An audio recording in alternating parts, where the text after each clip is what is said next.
बाबा main समस्या क्या है आपकी, बताइए जरा। मेरी मेन समस्या भी हमारे यहाँ पे सबसे बड़ी सुरक्षा की है। जी, क्या दिक्कत है आपको? जी, क्या दिक्कत है आपको? यहाँ पे अभी 25 नवंबर को रामनवमी के दिन यहाँ पे सुंदरकांड का कार्यक्रम रखा गया था, जिस संदर्भ में यहाँ पे पट्टेदार जो हमारे बगल के तालाब के हैं, इनका पट्टा कैंसिल किया गया था।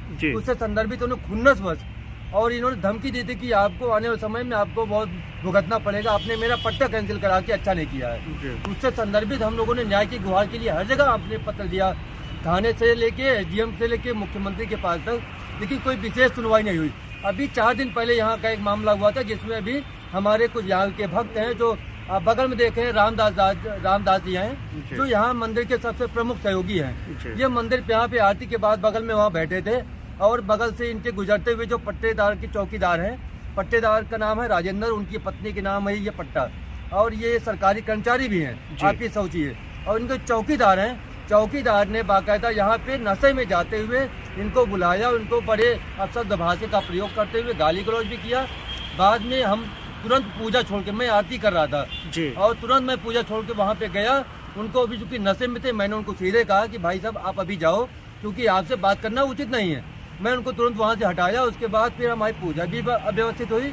सुबह फिर हम लोगों ने बाकायदा जाके थाने पे हमने अपनी समस्या थाने साहब को, थानेदार अध्यक्ष महोदय को दिया और बताया, और साथ में अपनी जो भी दर्द हमारी है कि यहाँ पे सबसे बड़ा हमारा सुरक्षा का मुद्दा है। अच्छा, सुरक्षा के लिए आप मांग कर रहे हैं? प्रशासन को मैंने नीचे से लेके हर स्तर पे मैंने प्रशासन से सुरक्षा की मांग की है कि इस स्थान पे कोई भी अपनी घटना घट सकती है। क्या जिस दिन मेरी जान चली जाएगी उस दिन प्रशासन यहाँ पे कोई सुरक्षा व्यवस्था उपलब्ध करवाएगा? क्या बाबा जी आपकी जान को खतरा है? मेरी जान को हर स्तर पे खतरा है, क्योंकि यहाँ पे मैं इस मंदिर को, आप पूरे गाँव के लोग हैं, आप इनसे पूछिए, इस तालाब को पट्टा कराने में भी इनके जो पट्टेदार है ये हमारे बाबा जी। जब आपने पुलिस में कंप्लेन किया था, इसके बाद में क्या जो भी गुंडे दबंग लोग हैं उनके ऊपर कोई कार्रवाई हुई या नहीं हुई? मेरी जानकारी में ऐसी भी कोई कार्रवाई नहीं हुई है, क्योंकि मुझे यहाँ पे सबसे बड़ा है सुरक्षा का मुद्दा। अगर मैं ही नहीं रहूंगा तो इस मंदिर को आगे बढ़ाने के लिए मैं किस स्तर पे क्या करूंगा? क्या जो लोग आपके साथ गुंडाई कर रहे हैं तो क्या वो खुलेआम घूम रहे हैं?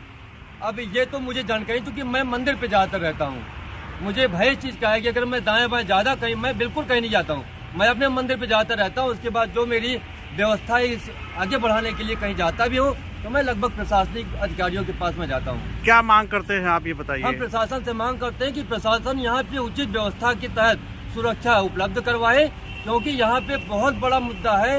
ये आप समझ लीजिए कि क्या यहाँ पे बहुत बड़ी घटना घट सकती है, और घटने के बाद प्रशासन वही जांच करता है, फॉर्मेलिटी करती है।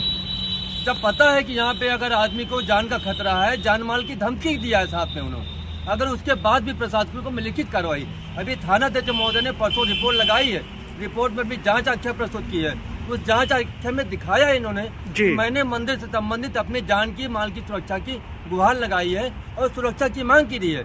वो बाकायदा पोर्टल पे भी दर्ज हुआ है। आप थाना अध्यक्ष से संतुष्ट हैं या नहीं है बाबा जी? थाना अध्यक्ष महोदय से मैं बिल्कुल संतुष्ट इस चीज के लिए हूँ, क्योंकि मौके पे मेरी कंप्लेन देखते हुए जब मैं गया था उस पे उन्होंने उचित कार्रवाई की थी, क्योंकि ये जो विपक्षी है ये वहाँ पे गए थे फर्जी मुकदमे में हम लोग को फंसा के, बिल्कुल ये चाहते हैं कि ये लोग किसी भी मुद्दे में इनको किस तरह से इनको फंसाया जाए। ये मैं इस चीज को यहाँ पे आप जानते हैं कि मैं नहीं कह सकता हूँ, लेकिन हर स्तर पे इनकी पूरी प्लानिंग है कि मंदिर से जुड़े जो लोग हैं, जो भक्त यहाँ पे आते हैं, जो श्रद्धालु आते हैं, उनको परेशान करो, यहाँ पे कोई ना आए, मंदिर ताला बंद हो जाए, ये अपने मन की करने शुरू कर दे।